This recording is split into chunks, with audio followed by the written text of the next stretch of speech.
Shalom. Pembacaan firman Tuhan hari ini saya ambil dari 2 Tawarik 9 ayat 1 sampai 12 dengan judul renungan hari ini adalah mengubah kebiasaan. Tanpa kita sadari kita hidup dengan kebiasaan-kebiasaan yang kita lakukan bertahun-tahun lamanya. Namun pernahkah kita untuk mencoba memikirkan dan juga mengamati kebiasaan-kebiasaan yang kita lakukan, yang selama ini kita lakukan secara terus-menerus?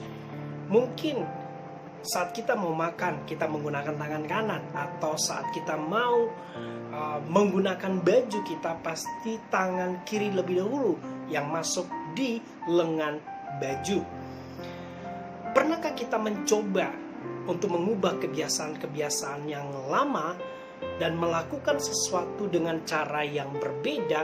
Tentu akan rasanya janggal yang kita peroleh, yang kita rasa.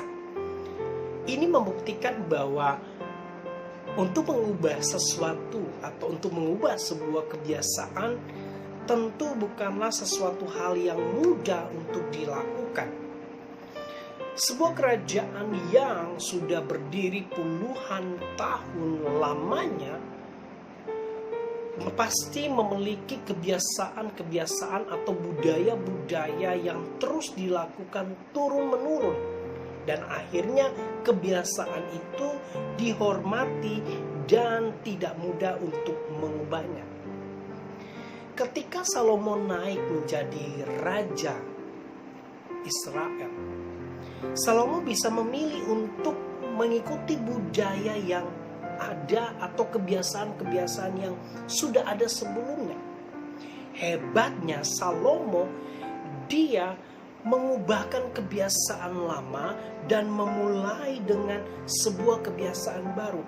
Hal ini dapat kita lihat bagaimana Salomo mengubah cara pegawainya melayani, cara duduknya, cara berpakaiannya, cara untuk mempersembahkan korban bakaran pun dengan cara yang baru. Kita bisa baca di dalam 1 Raja-Raja 10 ayat 5. Bukan sebuah cibiran, justru kebiasaan baru yang dilakukan oleh Salomo untuk mengubah kebiasaan lama itu membangkitkan kekaguman Ratu Sheba yang saat itu berkunjung datang ke kerajaannya, dan juga akhirnya membuat Ratu Sheba memuliakan Allah Israel, karena apa yang dilihat oleh Ratu Sheba membuat hatinya terkagum.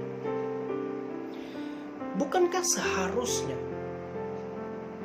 kehidupan kita sebagai orang-orang percaya, sebagai orang Kristen, sebagai orang-orang yang telah mengalami pembaruan dari Kristus, ketika Roh Kudus itu ada dalam hati kita, maka cara hidup kita pun sepatutnya mengalami perubahan. Setiap kebiasaan lama yang tidak sejalan dengan kehendak Allah sepatutnya menjadi kebiasaan yang harusnya seperti yang dikehendaki oleh Tuhan. Mengubah kebiasaan lama menjadi kebiasaan baru mungkin tidak mudah dan bisa saja mendapatkan pertentangan.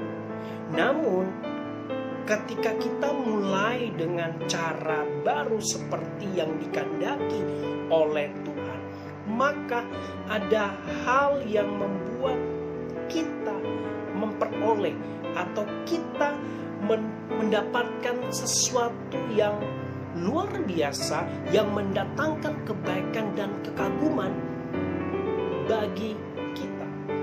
Karena orang akan melihat perubahan di dalam hidup kita.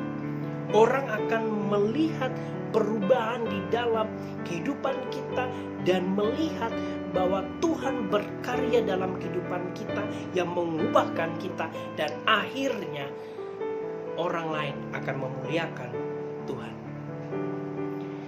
Orang akan memuliakan Tuhan ketika ada perubahan dalam hidup kita. Ketika kita berubah dari kebiasaan lama menjadi kebiasaan baru. Yang dulunya kebiasaannya hidup dalam dosa, hidup dalam kejahatan. Namun ketika kita merubah kebiasaan lama itu menjadi kebiasaan yang baru, kita hidup di dalam kebenaran, hidup dalam kehendak Tuhan, maka orang lain akan melihat perubahan yang datang dari Tuhan, yang Tuhan kerjakan, dan akhirnya orang lain akan memuliakan Tuhan lewat hidup kita.